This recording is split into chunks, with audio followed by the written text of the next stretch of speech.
వర్షంలో తుని పుచ్చిల చేపల పంట. తుని పిచ్చుకకు తరతరాలుగా వచ్చిన ఆస్తిగా ఒక పొలం ఉండేది. అందులో తుని పిచ్చుక తన భర్త రాజు పిచ్చుక కలిసి కూరగాయలు పండించి అమ్ముతూ ఉండేవారు. అయితే ఆ పొలం పండే కూరగాయలతో పెద్దగా డబ్బు రాకపోయినా రాజు పిచ్చుక పనిచేసి సంపాదించిన డబ్బుకి వేడి నీళ్లకు చన్నీళ్లు కలిపినట్టు ఇంట్లో ఖర్చులకు సరిపోతూ ఉండేవి. వాళ్ళ కూతురు బుజ్జి పిచ్చుక అప్పుడప్పుడు తల్లిదండ్రులకు సహాయం చేస్తూ ఉండేది.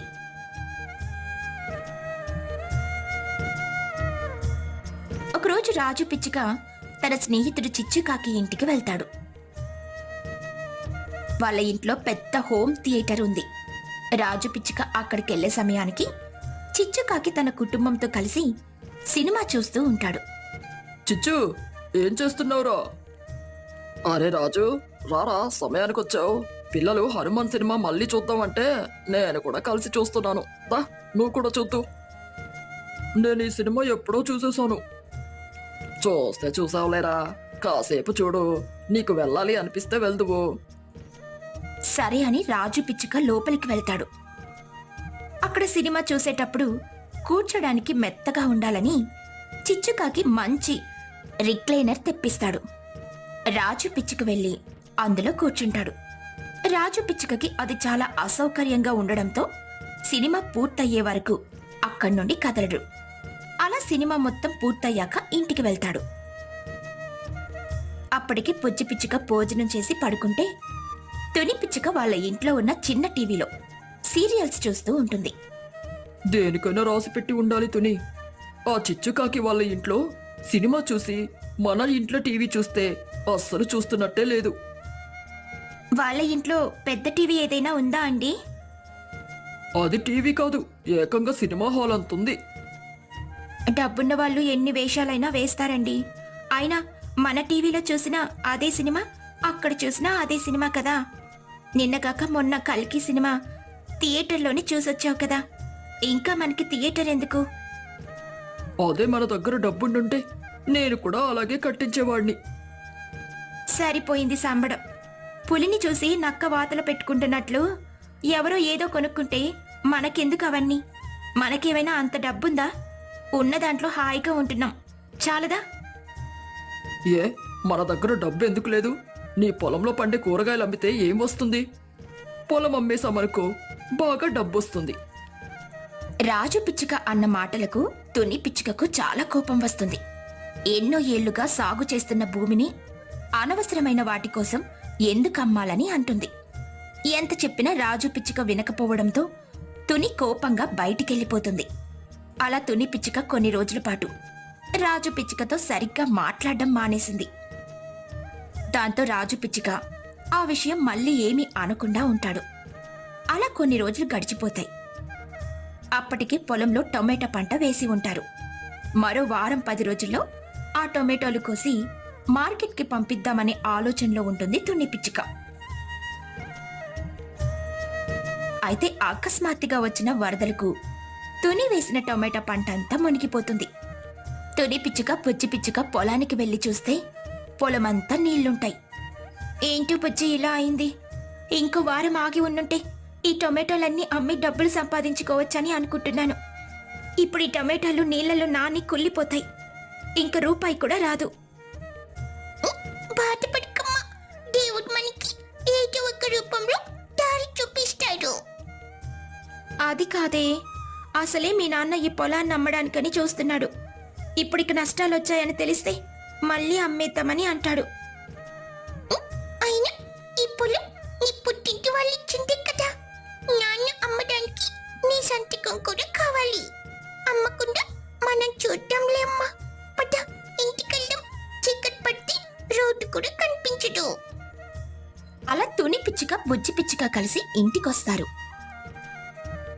తుని పిచ్చుక మాత్రం మళ్ళీ తన భర్త ఎక్కడ ఆ పొలాన్ని అమ్ముదామంటాడేమోనని భయపడుతూ ఉంటుంది.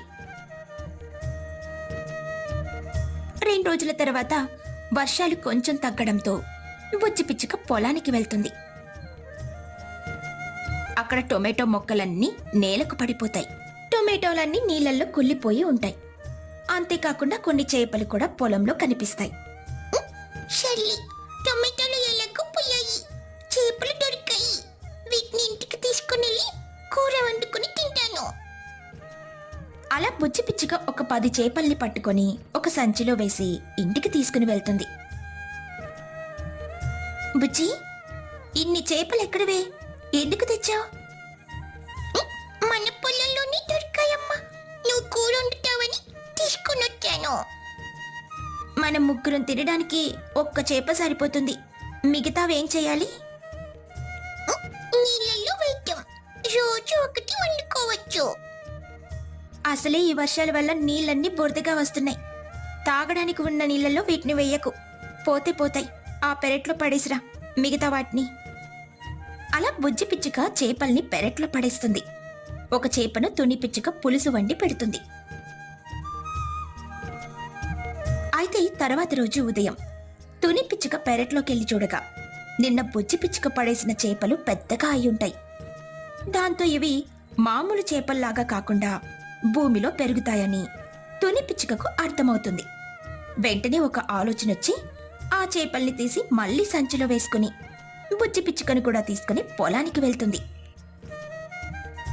అక్కడ తుని పిచ్చుక, బుజ్జి పిచ్చుక వారు సంచిలో తెచ్చిన చేపలతో పాటు పొలంలో దొరికిన చేపల్ని కూడా మొక్కలు నాటినట్టు పొలంలో నాటుతారు. అదే సమయంలో మళ్లీ వర్షం మొదలవుతుంది. అసలే వర్షాకాలం కదా, మళ్ళీ వర్షం పెట్టినైతే ఎక్కువ నీళ్ళొస్తే ఈ మాయ చేపలన్నీ నీళ్ళల్లో కొట్టుకొని పోతే ఎలా? అవును బుజ్జి, నాకు ఈ ఆలోచన రానేలేదు. సరే పద, పొలానికి 4-5 చోట్ల గండి కొడితే అనవసరమైన నీళ్ళన్నీ బయటికి వెళ్ళిపోతాయి. అలా బుజ్జి పిచ్చుక, తుని పిచ్చుక చెరొక పార తీసుకుని పొలం చుట్టూ కొన్ని గండ్లు పెడతారు. అలా వర్షంలో తడుస్తూనే పనంతా పూర్తి చేస్తారు. నాకు ఇంకో డౌట్ వచ్చింది. కూరగాయలు పండడానికైతే ఎరువులు వేస్తాం, మరి చేపలకేం వేయాలి? ఏమే, ఉయ్యాల జంపాల సినిమాలో హీరో చేపల చెరువుకి కోడి పెంట వేస్తాడు కదా, గుర్తుందా? మనం కూడా అదే చేద్దాం. నీకు సినిమా నాలెడ్జ్ బాగానే ఉందమ్మా. సరే పద, అది తీసుకుని వచ్చి వేద్దాం. అలా తుని పిచ్చుక, బుజ్జి పిచ్చుక ఇద్దరు కలిసి కోళ్ల ఫారం దగ్గరికి వెళ్తారు. అక్కడ మహీగ్రద్దతో మాట్లాడి కోడి పెంట తీసుకుని ఒక బండిలో వేసుకుని పొలం దగ్గరికి తెచ్చి పొలంలో చల్లుతారు. ప్రతిరోజు వచ్చి అలాగే చల్లుతూ ఉండడంతో చేపలు కూడా పెరిగి పెద్దదవుతూ ఉంటాయి. అలా పెరిగిన చేపల్ని ఒక బుట్టలో వేసుకుని మార్కెట్కి తీసుకుని వెళ్తుంది తుని పిచ్చుక. రావాలమ్మా రావాలి, తాజా చేపలు. ఒక్కసారి తిన్నారంటే మళ్ళీ మళ్ళీ వస్తారు. ఒక్క చేప కొంటే ఇంకొకటి ఫ్రీ. ఈ ఆఫర్ ఒక్కరోజు మాత్రమే. అలా తుని పిచ్చుక 1+1 ఆఫర్ పెట్టడంతో పక్షులందరూ ఎగబడి చేపల్ని కొనుక్కుంటారు. అలా వాళ్ళు తీసుకెళ్లిన చేపలు రుచి చాలా అద్భుతంగా ఉండడంతో తుని పిచ్చుక అమ్మే చేపలకు గిరాకీ బాగా పెరుగుతుంది. దాంతో తుని పిచ్చుక పొలంలో ఎప్పుడూ చేపల్ని మాత్రమే పండించడం మొదలుపెట్టింది. ఆ చేపల్ని అమ్మడంతో అంతకు ముందొచ్చిన నష్టం కూడా పోయి లాభాలు రావడం మొదలయ్యింది. దాంతో రాజు పిచ్చుక కూడా సంతోషిస్తాడు. తన మాట విని తుని పిచ్చుక పొలం అమ్మడానికని ఒప్పుకొని ఉండుంటే ఈ లాభం వచ్చేది కాదు అని అనుకుంటాడు. అలా మాయా చేపల్ని అమ్ముతూ వారు బాగా డబ్బు సంపాదిస్తారు.